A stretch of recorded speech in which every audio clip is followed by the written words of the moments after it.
Happy Valentine's Day Grandpa by Lowell Bitches. This Valentine's Day I wanted to do something for my grandpa but I couldn't think of what to do. My grandpa had an Xbox 360 but no Xbox Live, so he was stuck on offline games, so I went to my games and looked through all the cases and found 13 days worth of gold cards. He was really happy. Me and him are about ready to play some games together.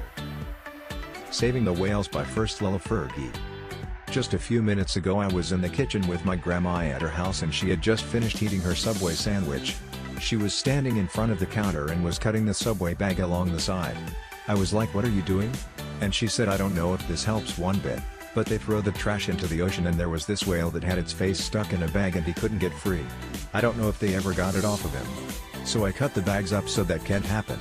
Smiley face, heart, thumbs up, angelic face. Nice Man buys my brother and I ice cream by Chef 78. Okay, so this from quite a while ago, when I was in the 4th grade. My family went to Hawaii for Thanksgiving. While we were there we went on a long road trip.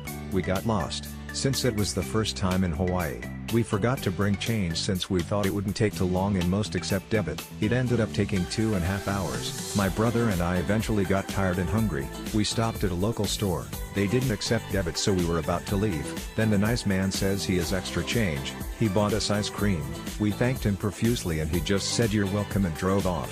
If you're out there, Hawaii ice cream man, God bless you. Wholesome Kid Yesterday at Work by Millennium Popsicle. Premise: I'm a waiter, I have a mustache and I wear suspenders. Yesterday while I was working I went to serve this mother and her child. While I was taking their order, the kid kept whispering to his mom while staring at me.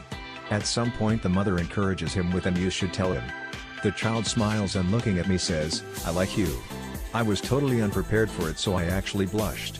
"Well, thank you," I said. The mother explained, "There's this TV show he loves, it's his favorite show, and the man on the show has a mustache and wears suspenders." Needless to say I blushed even more. Everything went well and they were satisfied with the food and the service.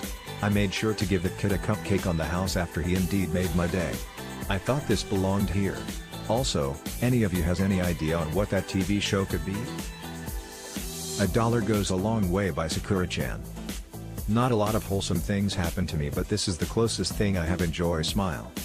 My school does this big field trip for the music programs at a big amusement park in a nearby state. I live in the US. So I go with a group of friends and it's almost the end of the trip. I'm going to get some dinner as it's really late. The trip has a rule where no student can go off by themselves. I'm standing in line with a friend and we're chatting. I'm counting my money when I stop talking. "Friend, I'm Sakura? Not my real name, are you okay?" I miscounted my money. I was $1 off on getting actual food. There were 2 options. I chose the more expensive one. I think it was $6, as it had fries and mini corn dogs. I could only afford the fries. I almost start crying because I mainly ate junk food all day, and I was really hungry. "Friend, I can go get my dad and he can give you $1. Her dad was a chaperone. Me, no, remember I can't be by myself. The chaperones and teachers were really strict about that. I don't remember the punishment though. I'm panicking as I'm getting closer to the front and my friend doesn't have any extra cash. Me, well, I'll just have to get the fries. Nice lady, who was behind us, "Excuse me, did you say you needed $1? Me, yeah, I miscounted my money. I don't have enough to get something more filling than the cheapest option. And God smiled down at me that day as the lady gives me $1. I remember thanking her at least 6 times and she just smiled and said it was okay.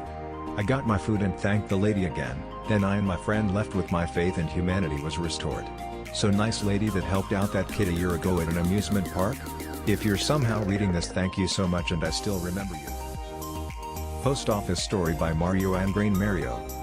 This is a small little story that I think about when I just feel awful, so I wanted to share it. I was 17 and a senior in high school.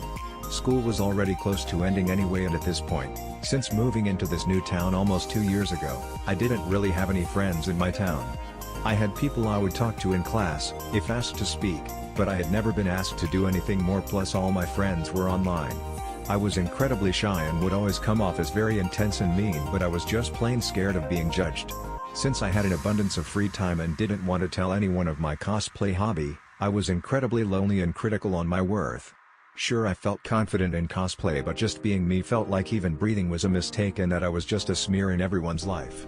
I was going to the post office to deliver mail to my pen pals when a lady inside had dropped a few of her packages. I immediately pocketed my letters and picked up some of the stuff she dropped. She just stared at me and my brain went into panic mode, thinking I did something wrong. A lot of stuff went through my head that picked me apart and my mood dropped considerably until she spoke up. "I'm so sorry. You look like someone I knew. A friend of my daughter's." She then proceeded to tell me about her 30-year-old daughter and the girl who I reminded her of. She said she would help her daughter swim over the summers and how they were inseparable. Just seeing her talk about the love she had for her child and how much joy she had in her eyes infected me in the best way. We actually had a bit of a conversation waiting online as well. And what she said at the end made me feel so much happier about leaving the house that day. "You're such a sweet and beautiful girl. I know you'll do well in life and be happy." It just really helped. Being in such a rut and unable to get out of bed for the last week save for school, only to hear that made me feel just better. I felt good and warm and okay with myself. I know it was just a stranger and just a lady I saw in my town, but no one has ever really said that to me before with just a few moments of interaction. It was good. I don't really care if you believe what I say, but I just really hope that lady is good and that she's spending her days talking it easy and speaking with her daughter. Smile. Older lady upset because of unprofessional conveyancer. By Dubsp1R1T. Sorry for the long story, there are a TLDR at the end if you don't want to read the whole thing. So, currently I'm a university student, but about 6 months ago I was working at a conveyancing company in the UK. I won't use any names, so OL equals older lady, the one on the other side of the phone, TC equals terrible conveyancer, M equals conveyancer's manager, and me equals, well, you guessed it, me. At the time I was working in the identification team and was working to help out people who needed to sort out their ID. I had a lot of clients that drained me, and some people tried doing some seriously crazy stuff when selling their house or buying a new one. However, this is not one of those stories. This one is from my last day working there after my 2 weeks notice, so I was leaving and moving to London for university on the weekend. Since being at uni I've been so busy that I don't 100%, so I'm paraphrasing a little, but I'll only put in parts I vividly remember. So, the story begins towards the end of my last day. I had some jobs to do, but when your phone rings, that's the biggest priority, so I picked up the phone and this is the following conversation. Oh, audibly upset. "Hello, I'm trying to sell my house, but TC has told me I need to sort out my ID. Me, okay miss, can I get your reference number so I can load up your file?" She gave me the number and I start to search for her file. While loading, the OL is audibly upset, so while my slowest computer worked though finding the file, I decided that since it was my last hour at my work and that this lady was upset to ask what was wrong, I'm glad I did. Me, "Miss, may I ask what's wrong? And if there is anything I could do to help?" "Oh well, TC has been missing deadlines, won't pick up the phone when I call, and shouted at me when I didn't understand what we needed to get." I can't prove that TC did shout at all, but in email correspondence between the two it seemed like the conveyancer didn't seem to be trying at all, and was being very unprofessional, so I decided to help. Me, "Sorry about the wait miss, I've just had a look over the file and it appears as though we need some documents from you. Would you mind if we go over everything we can do to get this sorted out for you? Then, would you be happy to tell me everything about TC? We were only supposed to have 5-minute calls with clients, but since it was my last day I had decided to take the extra time to help. It was my very last day. What are they gonna do? Fire me?" After explaining everything we needed to sort out the identification, I offered that all send the documents to us. We will do all the work and send them back. Then we moved to the second part of our call, which is where this story makes me smile. Me, "So miss, we've managed to sort out your ID. If you give me a moment I can raise a formal complaint against TC on your behalf."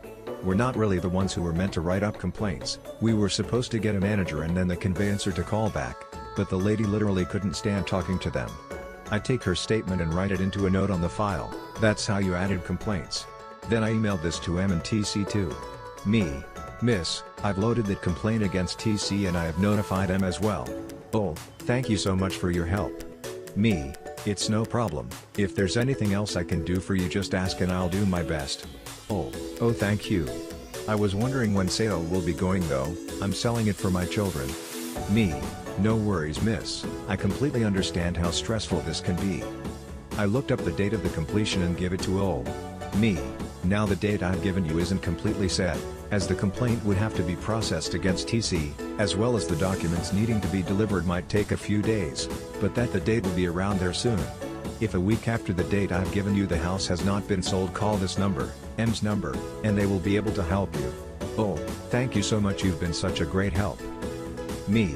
Have a great day, and I hope the sale goes though fine. The call ended and I was 15 away from leaving for the day. TLDR. Older lady called on my last day at firm. Terrible unprofessional conveyancer. ID sorted out. Complaint logged against conveyancer. Date for sale going though given. Older lady, thanks for the help, and end the phone call hopeful.